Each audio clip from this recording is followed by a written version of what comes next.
Graças Já está pronto, Fafá, pronto. Bom, graças a Deus por essa oportunidade, né?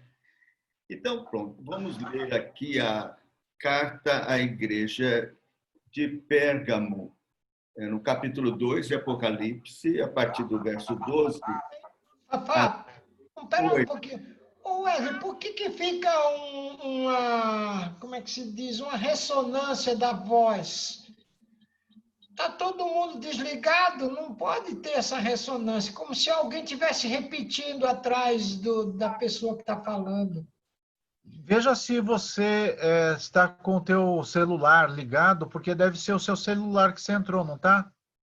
Aqui também tá, viu? Não é o Esse Tiago aí, o Sandra? Stella, o Tiago, vê aí. Desce a Sandra. Todos os microfones estão fechados. Só tá o meu agora e o do Fafá. Talvez interferência, não sei, né? Pode ser. Deus. Só Deus. Será que é porque nós estamos na mesma sala? Eu e o Décio? Pode eu ser. Posso ir para outro. Eu vou para o outro. Se você for para um outro quarto, uma outra sala, melhor, Sandra. Vou sim. Os dois estão mudos aqui, não tem razão de ser. Fafá, teu ventilador tá ligado? Tá, o ventilador tá. Então pode ser isso.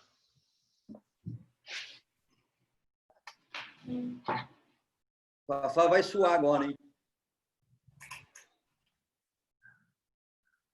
Um ventilador que fala.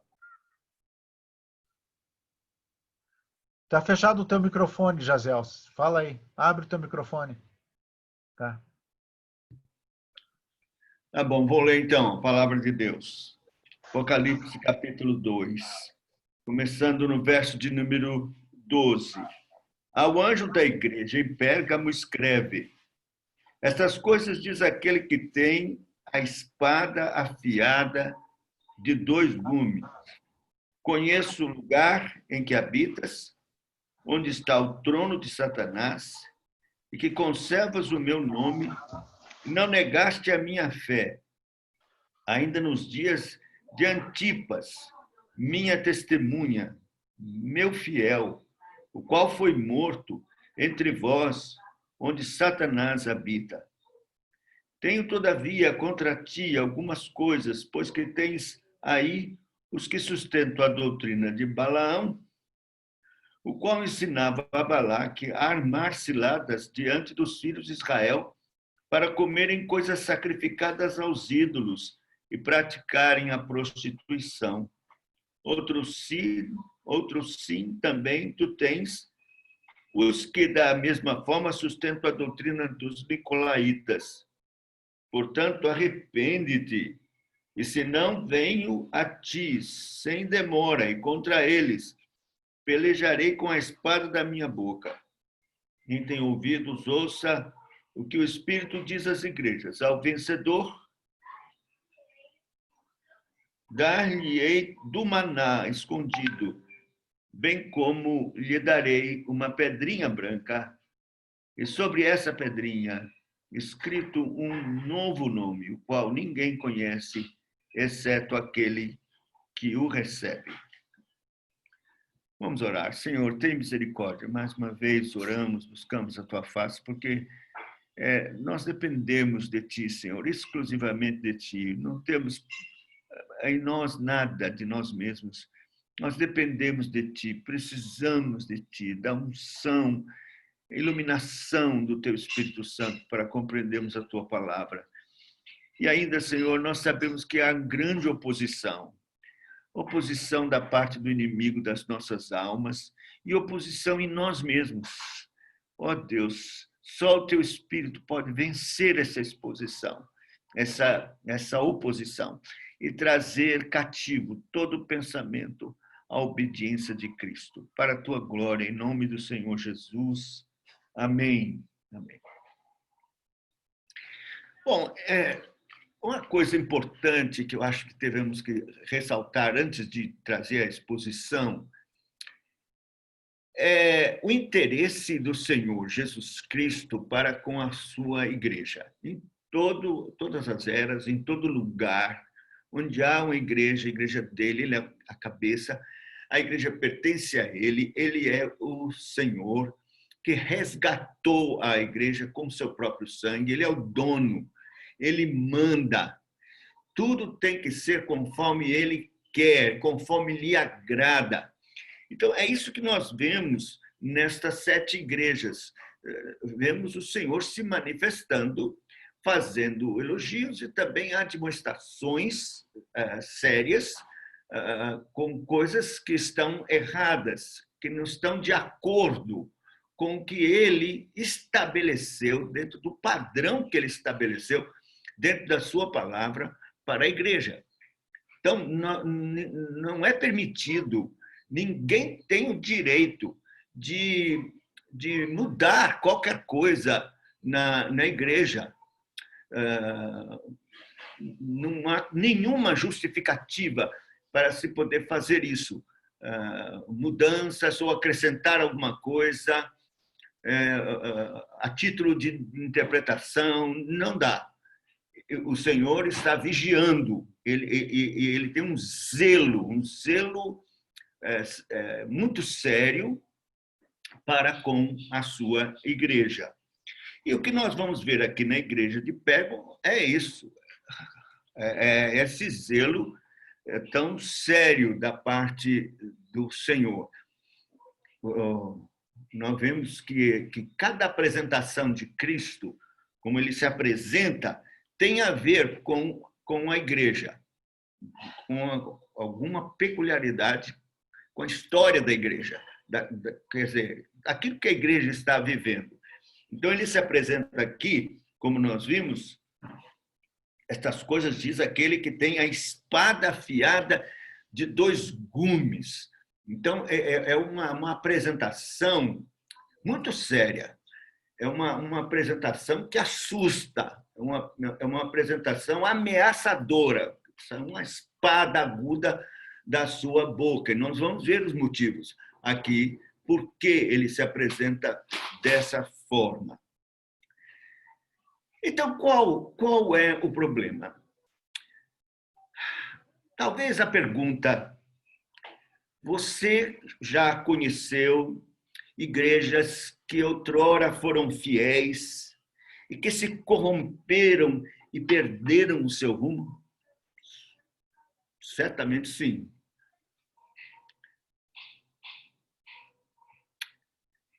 Na igreja de hoje, existe o risco de acontecer a mesma coisa? Certamente que sim. Então,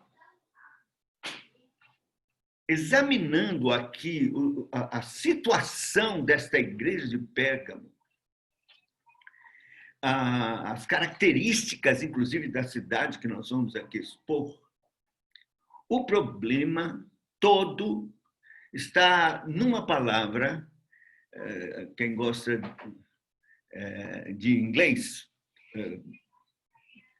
essa é a palavra que está em todo comentário, tanto em inglês, é compromise, que não é comprometimento, não. Ao contrário, compromise significa fazer concessão ou concessões, ceder. Este é o problema da igreja de Pérgamo, que é o risco de todas as igrejas, em todas as épocas, em todos os lugares, e é o risco da igreja hoje. Pérgamo é uma cidade que tem a representação do mundo. Claro, tem suas peculiaridades. Era uma cidade naquela época de 120 mil habitantes, mas era considerada a capital oficial, a capital oficial da Ásia Menor. Eu comparo Pérgamo com Salvador, essa cidade aqui, por algumas características que você vai ver e perceber. Eles se consideravam a sede de todo culto ao imperador, ao governador, mas também de outras religiões. Era um paganismo terrível. Por exemplo, eles tinham lá adoração a Zeus, era um grande templo, um templo também enorme, que era considerado Sóter, Salvador. Também Dionísio, e especialmente um deus que acho que está muito familiarizado conosco, é Escolápio. Esse deus era o deus da cura. Ele era sempre representado, né, por um bastão com uma cobra enrolada, uma serpente. Então, é o símbolo da medicina. Você vê que os médicos têm, né, aquela serpente. É do deus Escolápio. E esse deus era um deus muito popular. Romarias eram feitas lá para se obter curas e tudo ali. Então, eles tinham lá, vamos dizer assim, a sede do paganismo. Eles tinham orgulho de ser a sede do paganismo. Por isso que eu digo que é igual Salvador, que aqui nós temos a sede do bispado, né? Primaz do Brasil é aqui. Eu fui muito perseguido pelo arcebispo aqui, que já morreu, um arcebispo aqui em Salvador, por causa do meu programa de televisão. E como o programa era muito confrontador, eu não falava o nome da Igreja Católica, mas falava da idolatria, contra isso. Então, ele escreveu carta para o diretor da televisão, nós fomos chamados lá, o diretor, aqui, estamos mandando eu acabar com o programa, e vocês da maneira aí, e não sei o quê. Então, Salvador, além disso, todo mundo pergunta como é que é ser pastor aí em Salvador? Por quê? É por causa da Umbanda, por causa do Candomblé e de todas as coisas que acontecem aqui, né? Por exemplo, nós vamos dizer que um dos problemas lá de Pérgamo era o culto ao imperador, que exigia a participação de uma festa em louvor ao imperador, e que se sacrificava ali comidas que eram, então, depois distribuídas, e os que iam para essa festa participavam, comiam desta comida.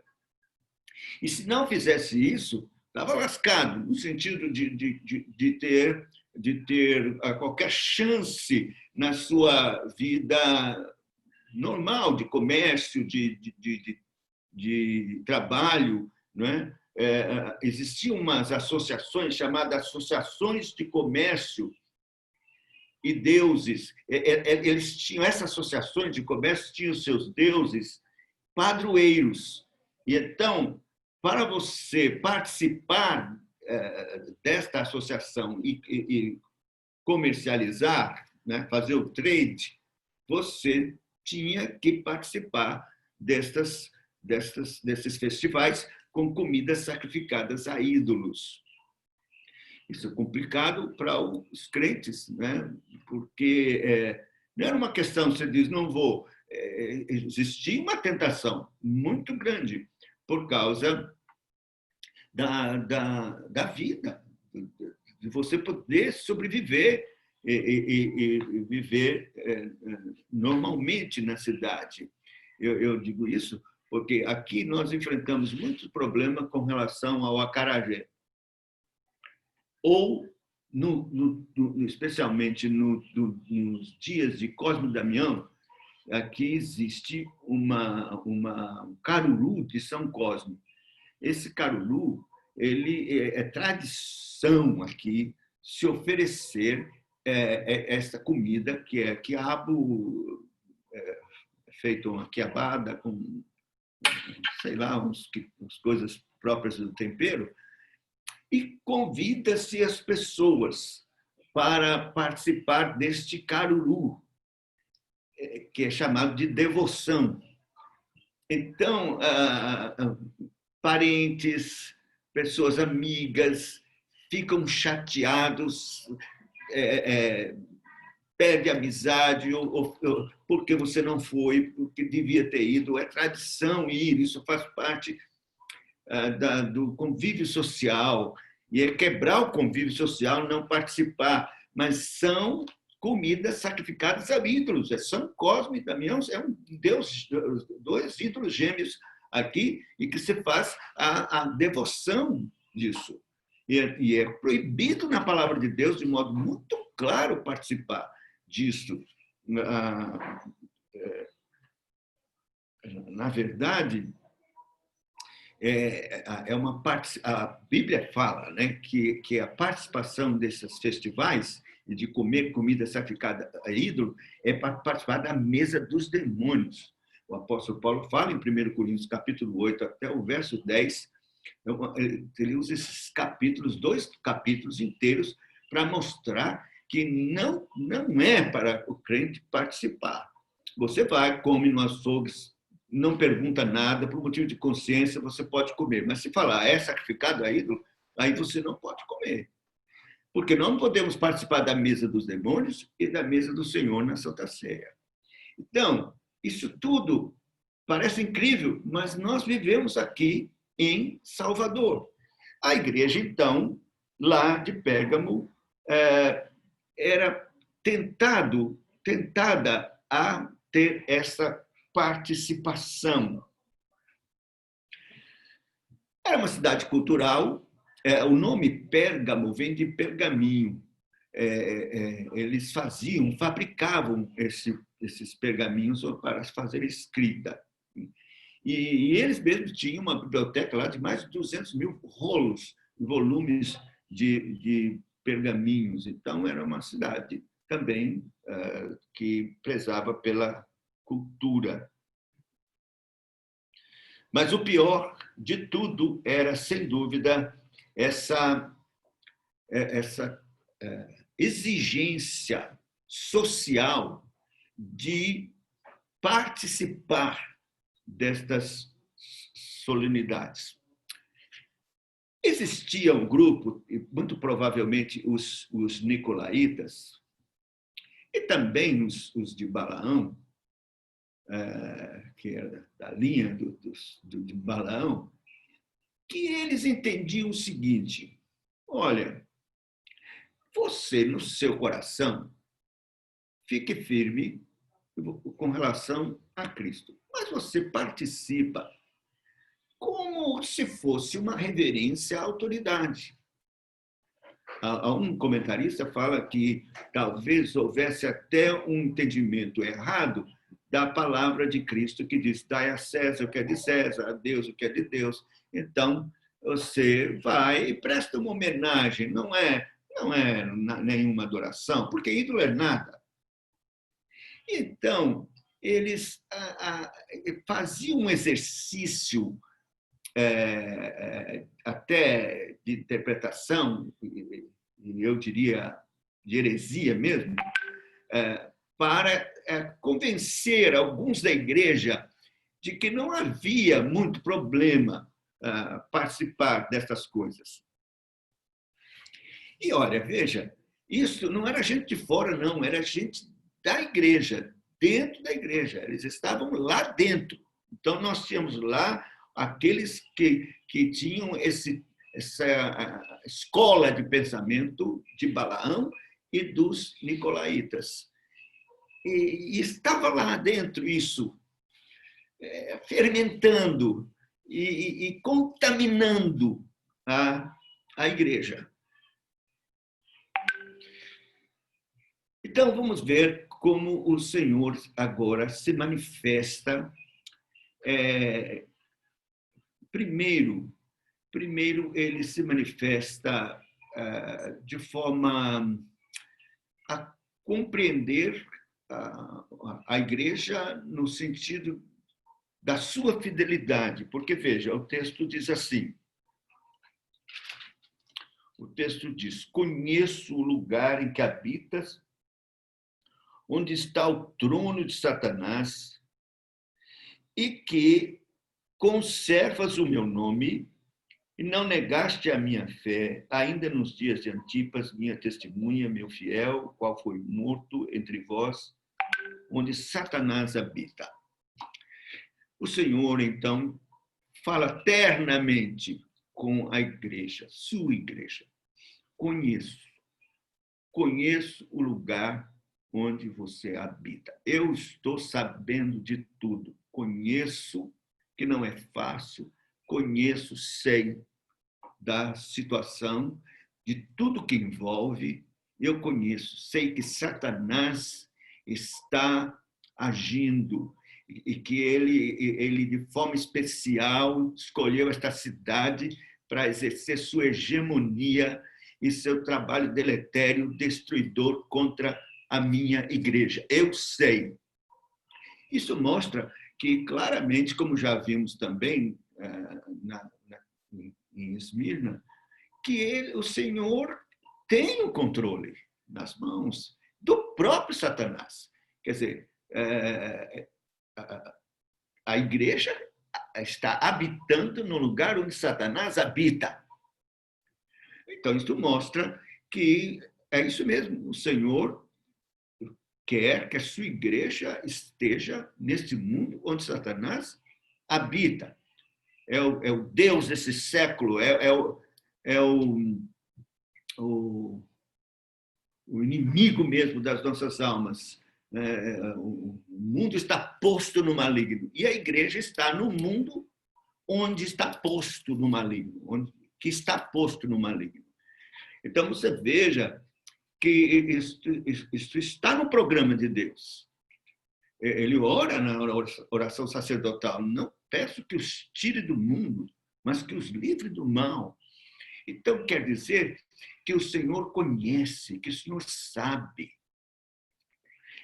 Ele está ali consolando a sua igreja e dizendo, sei da fidelidade de vocês, não negaram meu nome, eu vi a minha testemunha Antipas, que foi sacrificado, morto, martirizado aí, e vocês ficaram firmes, e eu estou vendo. Então, quer dizer que nós podemos contar com esse consolo da parte do Senhor, e não só consolo, mas da sua presença, sussurrando em nosso ouvido. Eu sei das dificuldades. Então, é precioso nós termos essa palavra da parte do Senhor. Eu conheço o lugar onde você habita e que Satanás também habita. Então, quer dizer que não é nada, não é nenhuma coisa estranha. Onde a igreja está, Satanás está. E são antagônicos. E a convivência será uma convivência de militância, de luta. Né? A igreja precisa saber disso, que ela tem esse desafio de estar no lugar onde Satanás habita e onde ele tem seu trono, no mundo. E que existe esta inimizade. Se nós lembrarmos do que disse Tiago no capítulo 4, Tiago, capítulo 4,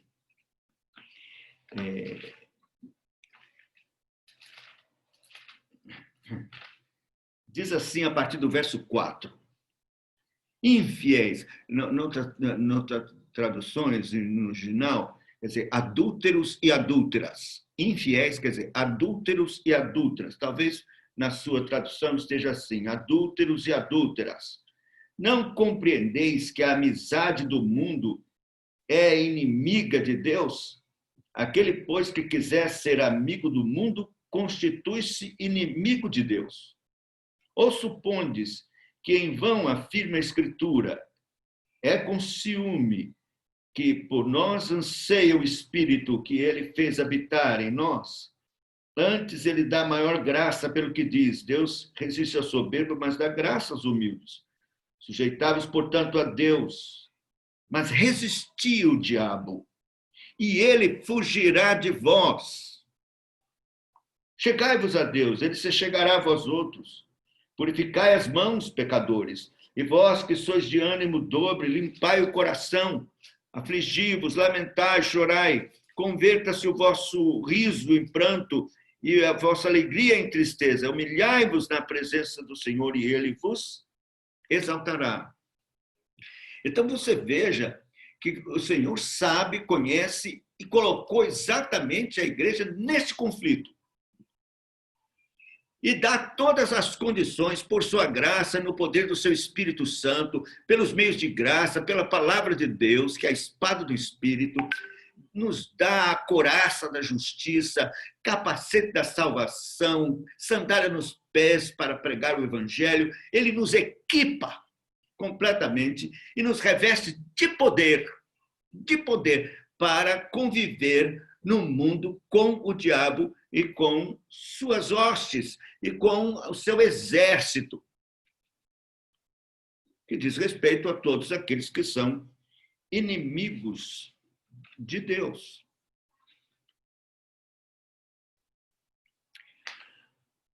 Veja que o problema de Balaão e dos nicolaítas, retomando isso, é um problema que dificulta a igreja nesta sua tarefa de conviver com o mundo, de ser luz, e evangelizar e vencer o inimigo, pregar o evangelho e sobrepujar toda e qualquer oposição, porque a palavra de Deus diz que as portas do inferno não hão de prevalecer contra a igreja.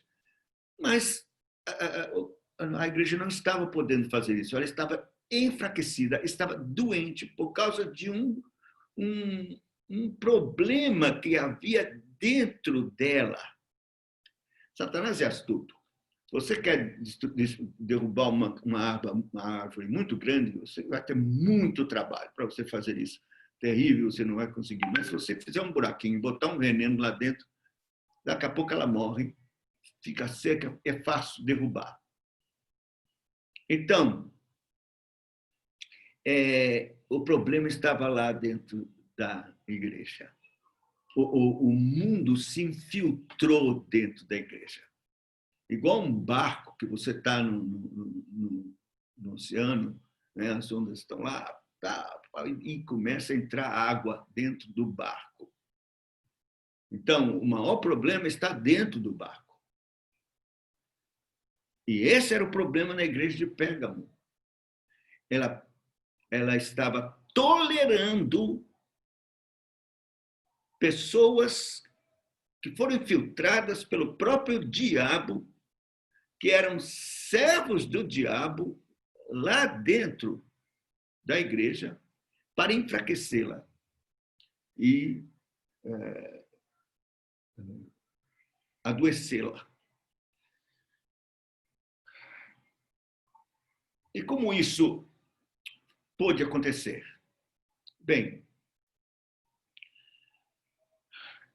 é o tal problema do compromise, é o tal problema do ir cedendo, né? A gente não percebe como isso acontece. Se eu, por exemplo, perguntar a qualquer um de vocês, há 15 anos atrás, algumas coisas que você não fazia de forma alguma, não admitia,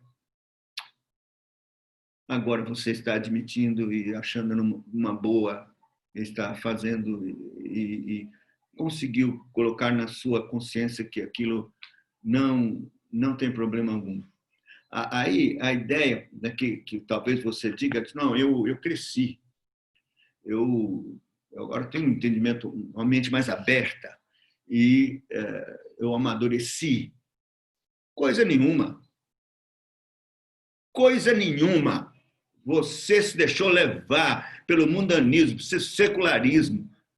Você abriu mão, cedeu, fez concessões, coisas claras na palavra de Deus, condenadas. Mas a gente vai abrindo mão, aí lê aqui um ou outro que faz uma ginástica exegética, entendeu? Para poder acomodar aquilo com o secularismo, entendeu? E a gente diz, o mundo mudou, nós não podemos ficar naquele negócio antigo, retrógrado. Então, esse tipo de concessão que nós não percebemos, mas vai entrando água no barco, vai prejudicando. Daqui a pouco você não percebe, você tem um grupo na igreja antagônico e que está contaminando o resto com propostas liberais, entendeu? De vida cristã.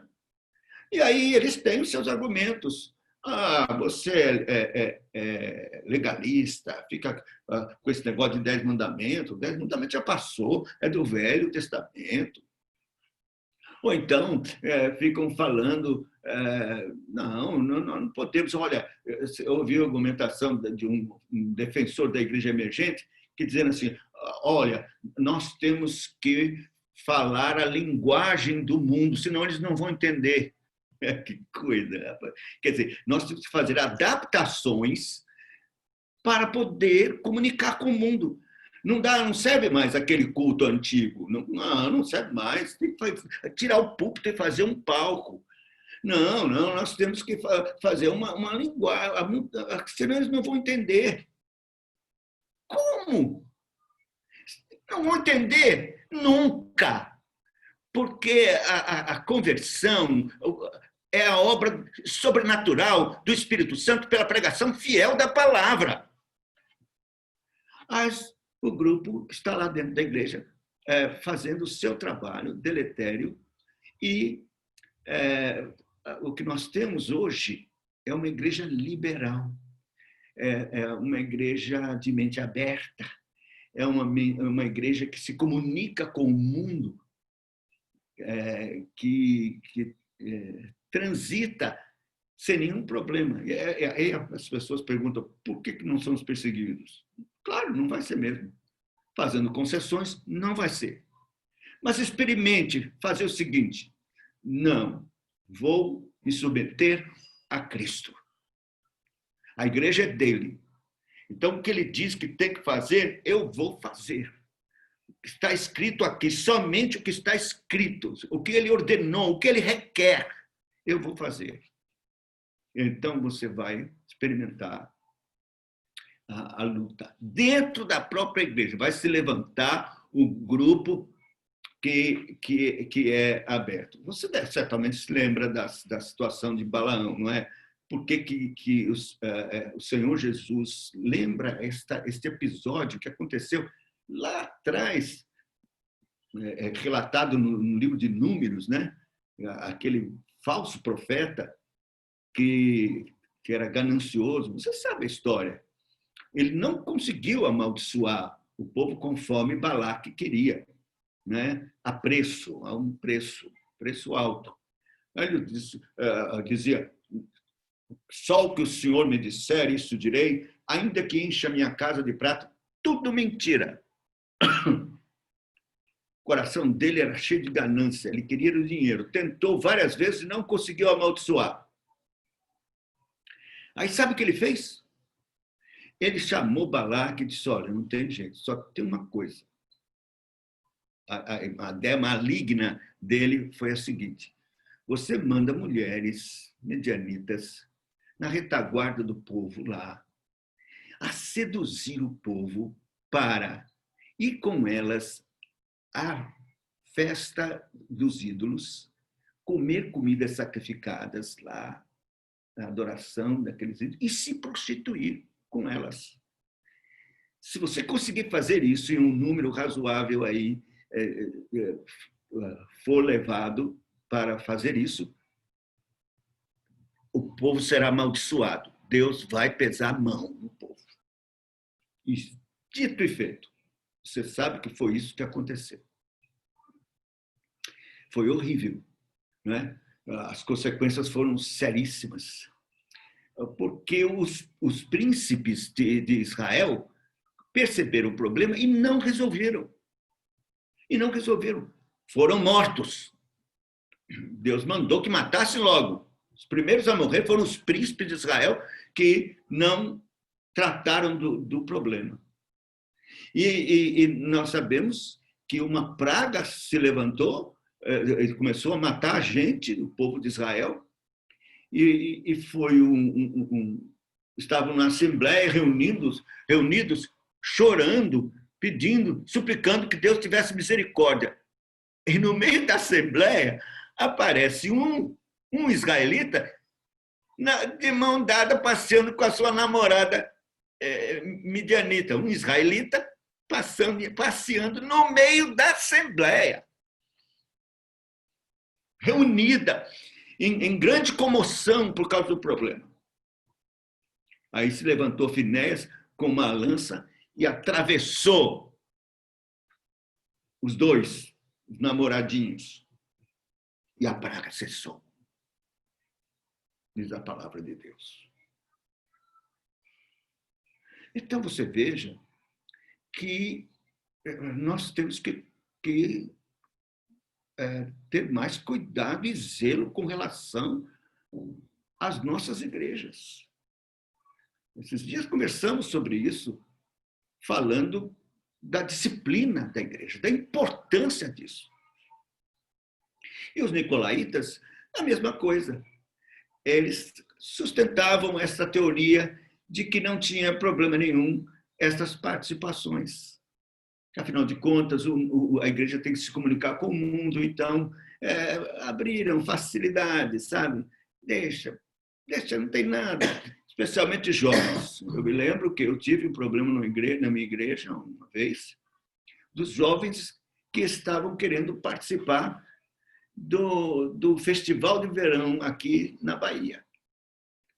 E era música, né? O que tem? É música. Mas o ambiente era um ambiente de droga, lascivo, entendeu? Era uma coisa horrível. Aí jovens crentes participando. Isso não pode, não tem condições. Então, tivemos que tomar medidas sérias para proibir que eles participassem disso. Mas hoje tem gente que não acha que não tem problema. E o que acontece são as concessões que vamos permitindo, deixando. Baixamos a guarda. Eu pergunto, querido, como está o seu zelo?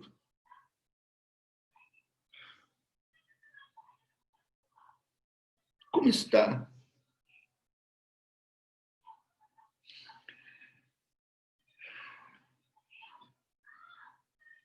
Como você tem encarado estas coisas? Eu fico preocupado de perceber que cada dia se perde mais o zelo para com a palavra de Deus, com as Escrituras.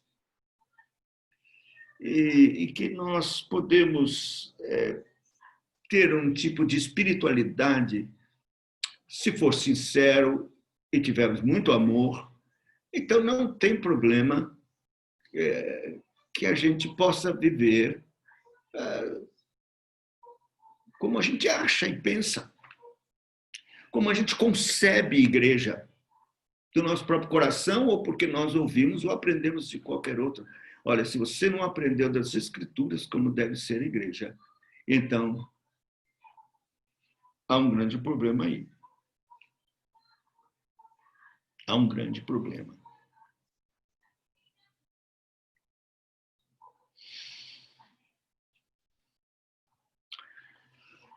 Veja que o Senhor Jesus, o Senhor, o dono da igreja, não é ninguém, não é nenhuma outra pessoa, é o mesmo o dono, aquele que tem o direito sobre a igreja faz uma ameaça. Ele diz, né, nós vimos aqui no nosso texto que ele faz uma ameaça. A ameaça de Cristo, evidentemente, é uma ameaça de amor para com a sua igreja. Ele diz, portanto, arrepende-te. Senão, venho a ti sem demora. E contra eles pelejarei com a espada da minha boca. Oh. Nós sabemos que, com relação à igreja, aos seus eleitos, o Senhor faz ameaças para o arrependimento, né? Para a salvação. Ele faz ameaças com o propósito de salvar. E essas ameaças são abençoadoras, abençoadoras. Veja que ele ameaça com a espada da disciplina para a igreja. Né? E Pedro diz que o juízo começa pela casa de Deus. Então, nós que somos igrejas, temos que ler isto aqui, ouvir a pregação, a exposição disto, ouvindo da boca do Senhor Jesus, se for uma exposição fiel, de advertência para arrependimento. E voltar às primeiras obras, voltar a confiar na palavra de Deus, voltar a fechar essas portas que nós abrimos, tapar estas brechas por onde entraram as influências do mundo e de Satanás. Arrepende-te, arrepende-te. Quer dizer, essa é a exortação do Senhor, da igreja. Mas não só isso, ele faz a exortação para que se tome providências com relação a esse câncer, a esse fermento que está dentro da igreja e que leveda toda a massa. Porque ele faz esta ameaça, ele diz, olha, se eles não se arrependeram, a igreja, vocês, ele está falando, os de Balaão, os nicolaítas que estão dentro da igreja, se vocês não se arrependerem, eu venho com a minha espada. E diz assim, se não venho a ti sem demora e contra eles pelejarei com a espada da minha boca. A gente sempre, quando pensa em Jesus, pensa na sua meiguice, né? Na sua bondade. A gente não pensa em Jesus como um Deus vingador, né? No entanto, o Apocalipse nos apresenta Jesus com essa característica. No capítulo 6, nós vamos ver, a partir do verso 12, vai ser o relato do juízo mesmo, que as pessoas vão ficar apavoradas com a manifestação de Cristo e vão clamar aos montes, cair sobre nós, escondei-nos da presença, da vista do Cordeiro, da sua ira, da ira do Cordeiro. Então, você veja que Cristo é meigo, amoroso, ele ama a sua igreja, mas ele faz advertências severas. E nós estamos vivendo numa época em que precisamos olhar com seriedade isso. É muito ruim disciplina, é muito duro, né?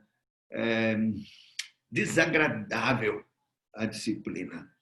A gente pensa, é melhor não mexer, sabe? Deixar lá. Mas estamos errados. Isso é falta de zelo para com o Senhor, é desobedecer a Deus, a Cristo, que fala que é preciso corrigir e fazer a disciplina e tirar do meio aquele que é impenitente, que não se arrepende e que está lá por mando de Satanás para realizar o seu trabalho deletério e prejudicial para a igreja. E, então, é preciso ter zelo. Deus está esperando isso dos líderes, de nós, pastores, pelo cuidado que devemos ter para com a Igreja do Senhor e zelo para com o seu nome, o seu santo evangelho. Mas ele termina dizendo: quem tem ouvidos para ouvir o que o Espírito diz às igrejas, né? Essa igreja que tiver ouvido e vai ouvir, ao vencedor, dar-lhe-ei do maná escondido, bem como lhe darei uma pedrinha branca, sobre essa pedrinha escrito um nome novo, o qual ninguém conhece, exceto aquele que o recebe. Aqui está a parte mais difícil, mais complicada, né? Mas ele promete o maná. Ele promete o maná. Maná escondido. Olha, veja, para pessoas que estavam sendo tentadas a comer carne sacrificada, né? e cedendo pela carne ou por qualquer outro motivo, o Senhor diz: não coma, não coma. Eu tenho uma outra comida. É o maná escondido. E nós sabemos que o próprio Senhor Jesus faz essa comparação, né? Ele diz: a verdadeira comida, não é meu pai quem dá, não foi Moisés, é meu pai quem dá. Quer dizer, ele é o maná escondido. O maná tinha um pote que foi colocado dentro da arca, né? Estava lá escondido. Mas isso é um símbolo, é um tipo de Cristo. Cristo é o pão da vida, é a comida verdadeira, é o maná escondido, o mais delicioso de tudo, o mais glorioso. Nada nutre mais, nada enche mais a alma do que o maná escondido que é Cristo. E que nós temos pela palavra de Deus, temos na Santa Ceia, temos na nossa comunhão íntima com o Senhor, nós nos alimentamos de Cristo. Olha, eu não sei, eu faço ideia de que o maná era de fato muito gostoso. Esses dias eu estava lendo, a palavra diz, parece um waffle com mel. Um waffle com mel. Eu sou diabético, tinha uma vontade de comer esse waffle com mel. Que coisa deliciosa que é. Era assim o maná. E os infelizes pecadores israelitas daquela época, estamos fartos dessa comida vil. Eles pecaram contra Cristo, porque era isto que o maná representava, Cristo. Então, o Senhor está dizendo, se você se arrepende, se converte, se você vira as costas para todas estas coisas que o mundo oferece, se você deixar de fazer concessões, você vai ter a melhor comida. O maná escondido, eu mesmo. Mas aí, ele diz ainda, darei uma pedrinha branca, e sobre essa pedrinha escrito um nome novo. Difícil. O que é essa pedrinha branca? Meu amigo, você pode pesquisar o dia que você quiser a pedrinha branca. É muito difícil. Cada um vai dizer uma coisa dessa pedrinha branca. É muito difícil. Mas há uma forma de você apreender a mensagem do Apocalipse sem se preocupar com a substância, com o detalhe. Deus tem uma mensagem nisso. Ele quer dizer alguma coisa para a igreja que a anima, que anime, que dê a ela o desejo de fato, sofrer o que tiver que sofrer, se privar do que precisa privar do mundo para ter essa bênção. Então, alguns dizem que esta pedrinha branca dizia respeito a uma questão jurídica, que nos tribunais quando era absolvido, então a pedrinha era branca. Mas quando a pessoa não era absolvida, a pedrinha era preta. Então, você estava condenado. E que, então, o Senhor está aqui falando de justificação. Eu dou uma pedrinha branca. Justificação completa, perdão completo dos pecados, santificação total, absoluta. Deus lhe considerar absolutamente puro, de dentro para fora, de fora para dentro, por causa de Cristo e pelo que ele fez na cruz do Calvário.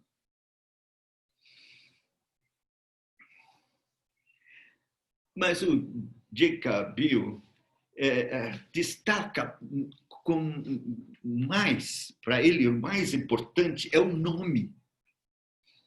Que esse novo nome, ele diz,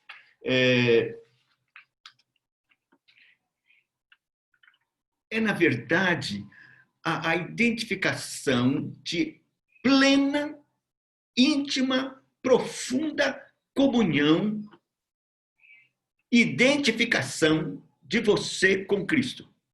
O nome que ele vai escrever e que é novo é o nome de Cristo em você. Se nós vemos, o Jacob Bill bota aqui alguns textos, né, que falam a respeito deste novo nome. Por exemplo, Apocalipse 3:12 diz: ao vencedor faloei coluna no santuário do meu Deus, e daí jamais sairá. Gravarei também sobre ele o nome do meu Deus. O nome do meu Deus. Gravarei sobre ele o nome do meu Deus. É interessante que os ímpios vão receber na testa e na mão a marca da besta, né? Do inimigo, de Satanás. Mas os crentes vão receber a marca do nome do Senhor.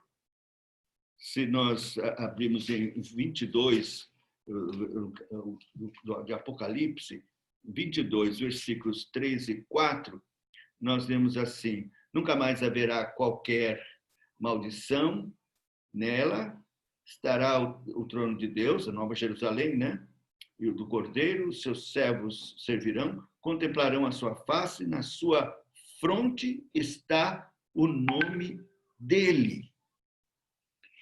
E no capítulo 19, quando o Senhor é apresentado como num cavalo montado, diz assim, ele se apresenta, né, como um cavalo, a descrição é maravilhosa, de grande e vitorioso, né? Olhos como chama de fogo, verso 12.